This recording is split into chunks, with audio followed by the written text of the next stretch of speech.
దేవునికి వందనాలు. సమయం ఇచ్చిన అక్కడికి కూడా వందనాలు. కూడి వచ్చిన మీ అందరికీ నా యొక్క హృదయపూర్వక వందనాలు చెల్లించుకుంటున్నాను. మా సాక్ష్యం ఏంటంటే, దేవుడు గత సంవత్సరం నాకు ఇచ్చిన వాగ్దానాన్ని నెరవేర్చాడు. ఈ సరిహద్దులలో సమాధానం కలిగి ఉండును అని సెలవిచ్చినాడు.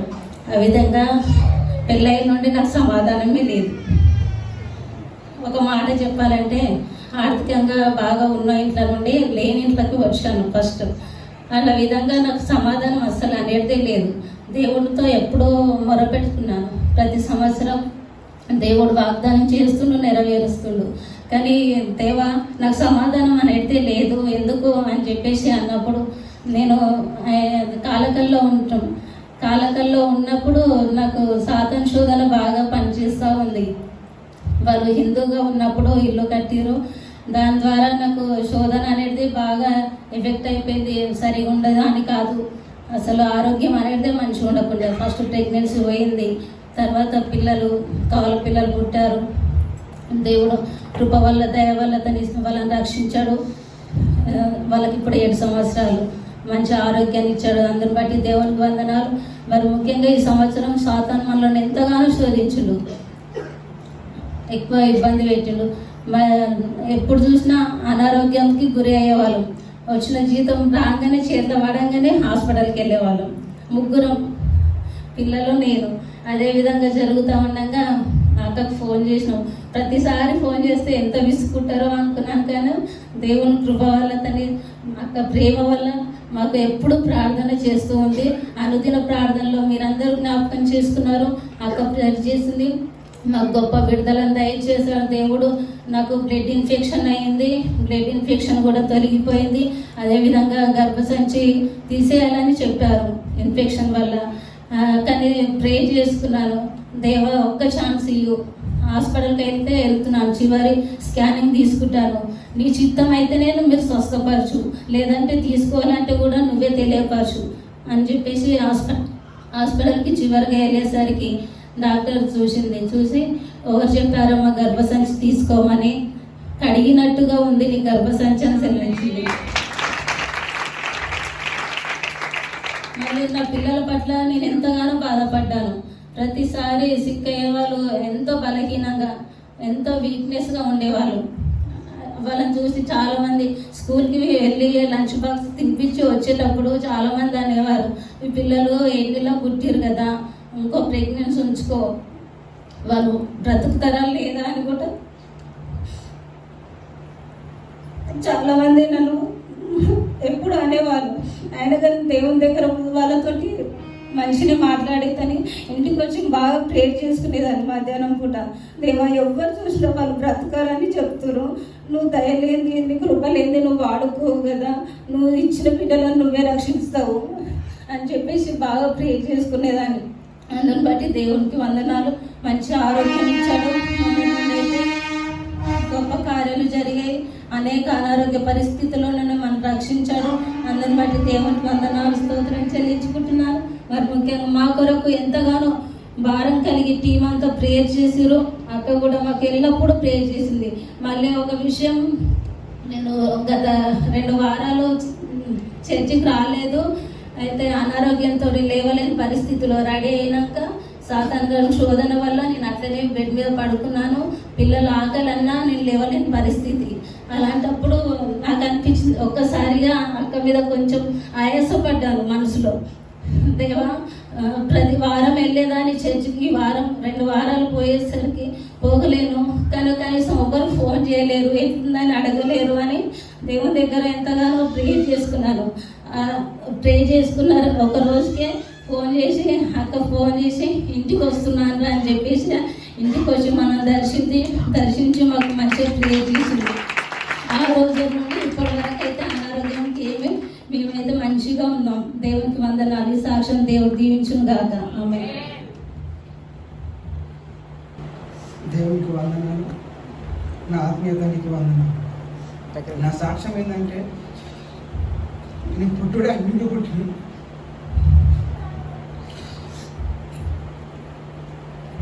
భయంకరంగా పూజలు చేసుకుంటూ ఈ గుళ్ళ పుండి వాటితో బాగా తిరిగేవాడిని.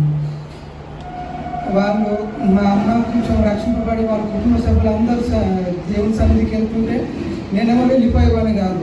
అక్కడ దోస్తులతో అక్కడిక్కడ తిరుగుకుంటూ అక్కడిక్కడ వెళ్ళేవాడిని. వాళ్ళు ఇంట్లో ప్రేయర్ పెట్టుకుంటే నేను బయటకి వెళ్ళిపోయేవాడిని. వాళ్ళు దేవుని సన్నిధికి రానంటే రానుకో, మీ దేవుడు కాదు, నేను మొక్కేదని నిజమైన దేవుడు అనుకుంటూ తిరిగేవాడిని. అట్లా స్నేహితులతో తాగుడు తిరుగుడు ఆ విధంగా అన్నీ తిరుగుతూ ఉండేవాడిని. ఈమె పెళ్ళయ్యే వరకు కూడా నాకు అసలు దేవుడు అంటే తెలియదు. ఈమె దగ్గరికి వీళ్ళ ఇంటికి వెళ్ళడానికి నాకు ఏ అర్హత కూడా లేదు. వాళ్ళ డబ్బు పరంగా చూసిన అర్హత లేదు, భక్తి పరంగా చూసిన వాళ్ళ దానికి నేను వెళ్ళడానికి అర్హత లేదు. అయినా దేవుడు ఆమె దగ్గరికి నడిపించిండు. అంటే నేను రక్షింపబడడానికేమో అక్కడికి నడిపించి ఆమెను ఇచ్చిన తర్వాత ఆమె ద్వారా నేను రక్షింపబడ్డాను. దేవుళ్ళు ఎలా ప్రార్థన చేసుకోవాలి, ఎలా ఉండాలి అనుకుని ఆమె నాకు నేర్పించింది. అయినా కూడా అప్పటికి కూడా ఇంకా మారట్లేదు. తిరుగుతున్నాను, దోస్తులు, పని లేదు, ఏం లేదు. ఈ మేడ్చల్ రైల్వే స్టేషన్లలో, Pochampally railway station, Kucharam railway స్టేషన్లో పనికి వెళ్తున్నానేవాడిని, అక్కడికి వచ్చి పండుకునేవాడిని. అసలు ఎందుకలా ఉంటున్నావు నాకేం తెలియదు. పని చేయాలని ఉంటుండే, కానీ ఎక్కడ నాకు పని దొరకకపోతుండే. ఇదే మేడ్చల్ రైల్వే స్టేషన్లలో ఎంతగానో అసలు ఎన్నో రోజులు పడుకున్న రోజులు ఉన్నాయి. నైట్ కానీ డే కానీ బండి ఎక్కి నిజంపాది వెళ్ళిపోయేవాడిని. ఎందుకు వెళ్తున్నానో తెలియదు, ఏం వస్తుందో తెలియదు. అలాంటి స్థితి. ఈమె డెలివరీ అప్పుడు రష్యాస్పల్లికి తీసుకొచ్చారు. ఈమె దగ్గరికి వెళ్ళడానికి నా దగ్గర 100 రూపాయలు కూడా లేవు ఛార్జీకి. మా చెల్లె వేరే దగ్గర అనుకొస్తే అవి తీసుకుని వెళ్ళిపోయినాను. అలాంటి స్థితి. మందులు తీసుకోవడానికి కూడా నా దగ్గర డబ్బులు లేవు. ఫోన్ తాకట్టు పెట్టినాను. పిల్లలకి సెర్లాక్ తీసుకోవడానికి మా అమ్మ మట్టలు కూడా పెట్టినాను. అలాంటి పరిస్థితి నాది. ఏం చేయాలో తెలియదు. డెలివరీ అయిపోయిన తర్వాత ఈమె వాళ్ళ ఇంటికి వెళ్ళింది. ఒక 6 నెలల వరకు రాలేదు. నువ్వు ఎక్కడైనా పని చేసి మంచి అలా ఉంటూ వస్తానని చెప్పింది. సరే అని చెప్పేసి అప్పటికి పని చేయాలని ఉంది. అసలు ఎందుకు బ్రతుకుతున్నాను దేవు అనుకుంటున్నా. ఈ రైల్వే స్టేషన్లోకి వచ్చి ఏడ్చుకుంటూ కూర్చోండి, ఏంది ప్రభు అనుకుంటా. ఈమె అక్కడికి వెళ్ళిన తర్వాత మా నాన్నకు నాకు గొడవ అయింది ఇంట్లోనే, ఈ పని విషయం లేదు. అప్పుడు నీకు ఎక్కడనే వెళ్ళిపోతా అని చెప్పేసి బట్టలు చదువుకొని వచ్చేసిన. ఎక్కడ పోతా అని చెప్పేసి మళ్ళీ ఇక్కడికి వస్తే అమ్మతో మాట్లాడితే ఉండు నవీన్, నేను ఇక్కడ అంటే ఒక వారం రోజుల వరకు ఇక్కడనే ఉన్నాను. ఉంటే నన్ను అమ్మ ఎంతగానో మంచి చూసుకుంది నా వాళ్ళందరూ. తర్వాత వెళ్ళినాను. నా పిల్లల పుట్టినరోజు అప్పుడు బర్త్డే చేయడానికి కూడా నా దగ్గర ₹1 లేదు. ఈమెను తీసుకొని మేడ్చలు తెలిసిన వాళ్ళందరి దగ్గరకు తిరిగిన. ఎవరని ఇస్తారేమో నాకు 5,000 అని చెప్పేసి ఎవరు ఇవ్వలేదు. అమ్మ దగ్గరికి వచ్చి కనీసం ప్రేయర్ చేయించుకుని వెళ్దామని చెప్తే నేను చేస్తాను నవీన్, నీకు ఎందుకు అంత బాధపడుతున్నావు అని చెప్పి నా పిల్లల ఫస్ట్ బర్త్డే అమ్మనే చేస్తుంది. నాకు పిల్లలకు సెర్లాకు కూడా డబ్బులు లేకపోతే అమ్మ దగ్గరకు వస్తే అమ్మ సెర్లాకు కూడా డబ్బులు ఇచ్చింది. ఆ తర్వాత జామ్లో నాకు పని దేవుడు ఇచ్చిండు. అది చేసుకుంటూ నాకంటే ఒక 20 సంవత్సరాలు 15 సంవత్సరాల సీనియర్ వాళ్ళు కూడా వాళ్ళతో సమానంగా దేవుడు పెట్టిండు. వాళ్ళకు ఉన్నంత జ్ఞానం నాకు లేదు. నాకు మతి మరుపు కూడా ఉంది. వాళ్ళకున్నంత జ్ఞానం కూడా నాకు లేదు. అయినా వాళ్ళతో సమానంగా దేవుడు నన్ను పనిలో పెట్టి ఇంత హెచ్చించుకుంటూ ఒక 25 సంవత్సరాల నుంచి ఉన్న వాళ్ళకు కూడా లేని జీతాన్ని నా దేవుడు నాకు ఇచ్చిండు. వాళ్ళకి 20,000 ఇచ్చి నన్ను ఇంత నడిపించుకుంటూ ఒక 2 నెలల కింద అమ్మ నాకు ఒకసారి నేను ఇట్లా ఏదైనా సొంతంగా ఇట్లా కంపెనీ ఏదైనా చూసుకుంటామమ్మా అంటే దేవునికి ఒక కంపెనీ ఇస్తాను నవీన్ అనేది. ఆ విధంగా నేను నాకు 2 నెలల కింద నా సొంతంగా నేను ఒక కంపెనీ పెట్టుకున్నాను. ఆ కంపెనీ పెట్టుకోవడానికి కూడా నా దగ్గర డబ్బులు లేవు. అయినా నా దేవుడు నాకు సహాయం చేస్తాడు ఉన్నాను. నాతోని ఉన్న పార్ట్నర్స్ కూడా వాళ్ళు అందరు రెడ్డిస్, వాళ్ళ దగ్గర అందరి దగ్గర డబ్బులు ఉన్నాయి. కానీ వాళ్ళ డబ్బులు సమకూర్చక ముందుకే నా దేవుడు నాకు సమకూర్చి వాళ్ళు ఎవరైతే నన్ను ఎక్కిరించారో నీతో అయితే నవీన్ అన్న వాళ్ళే నా దగ్గరకు వచ్చి వాళ్ళు నీ డబ్బులు అయినాయి నవీన్ అని వాళ్ళే మెచ్చుకునేలాగా నా దేవుడు నాకు చేసి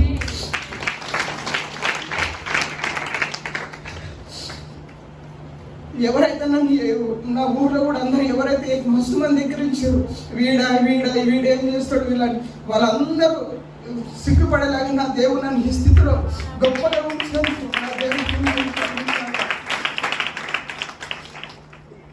ఈ సాక్ష్యాన్ని నా దేవుడు దీవించునుగా.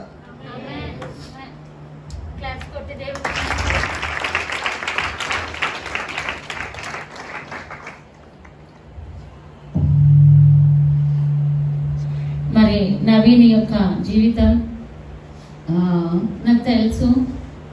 మనం చర్చ్ పెట్టక ముందు నుంచి నవీన్ వస్తుండే, కానీ దేవుళ్ళు ఎదగడం అంటే పెళ్ళి అయిన తర్వాత నిరీక్షణాన్ని బట్టి, నిరీక్షణాన్ని పెళ్లి చేసుకొని వచ్చిన తర్వాత ఫస్ట్ అన్న ఈమె నీకు వేలుగా అయింది మీ ఇంటికి అని చెప్పాను. నిజంగా నిరీక్షణ యొక్క భక్తి, ఆమె యొక్క విశ్వాసం మరి ఆ కుటుంబానికి నవీన్కి ఎంతో ఆశీర్వాదం.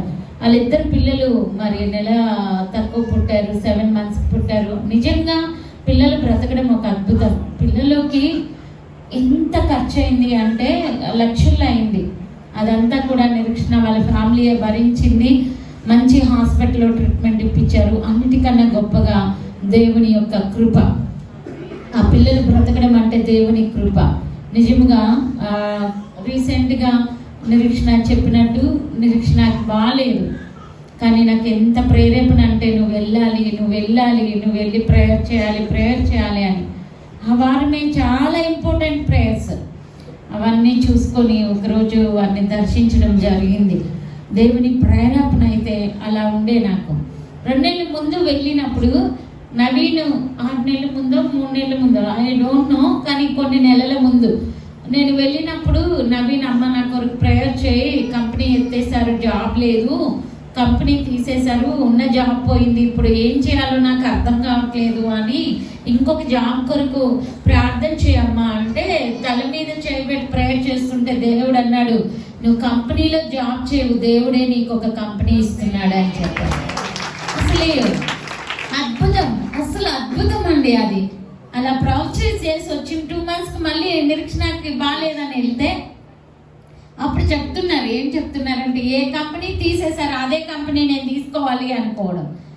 దాంట్లో పార్ట్నర్స్ అసలు దానికి పెట్టుబడడానికి కూడా డబ్బులు లేవు, కానీ దేవుడు చెప్పాడు నేను ఇస్తున్నా అన్నాడు. ఇస్తున్నా అని చెప్పాడు. నిరీక్షణ వాళ్ళ వైఫే వాళ్ళ డాడీ దగ్గర 4 lakhs అరేంజ్ చేసింది. నిజంగా అద్భుతం. పెట్టిన తర్వాత వారి పెట్టుబడి కూడా దేవుడు క్లియర్ చేసేసాడు. దేవునికి మహిమ. నిజంగా జాబ్ పోగొట్టుకున్న వారికి అదే కంపెనీని తీసుకోవడం అనేది అది దేవుని కృప అయి ఉన్నది. దేవుడు ఏదైనా ఒక మంచిది మనకి ఇచ్చే ముందు కొన్ని స్ట్రగుల్స్ మనం ఫేస్ చేయాల్సి ఉంటుంది. కాబట్టి దేవుడు ఈ సాక్ష్యాన్ని దీవించును గాక. అంతా అయిపోయింది. ఇంటికాడ ఉంటే మా పిల్లలు గుర్తు చేస్తున్నారు, మమ్మీ అసలు నవీన్ అన్న జీవితం ఏంటి మమ్మీ, ఇలా టర్న్ చేశాడు దేవుడు అంటే ఏంట్రా అంటే నువ్వు చెప్పావు గుర్తుందా మమ్మీ, నీకు కంపెనీ ఇస్తున్నాడు దేవుడు, నీకు జాబ్ కాదు నువ్వుకే కంపెనీ ఇస్తున్నాడు చెప్పంటే ఏమరా నాకు గుర్తులేదు అంటే అవును మమ్మీ నువ్వు చెప్పావు, 2 నెలల తర్వాత అన్నకి కంపెనీ వచ్చింది అని చెప్పాడు. అంటే మనం చెప్తాం కొన్ని గుర్తుండవు కదా. అప్పుడు నవీన్ కూడా చెప్పాడు, అవునమ్మా మీరు చెప్పారని. దేవుడికి మహిమ. నేను చెప్పలే, దేవుడు చెప్పాడు. మనం చెప్తే జరగదు అది. నేను అనే మాట కొన్నిసార్లు రాకపోవడం దేవునికి మహిమ. కాబట్టి మనం చెప్తే అది జరగదు, అది దేవుని మాట అయితేనే అది ఫుల్ఫిల్ అవుతుంది. దేవునికి మహిమ కలుగును గాక. ఆమేన్.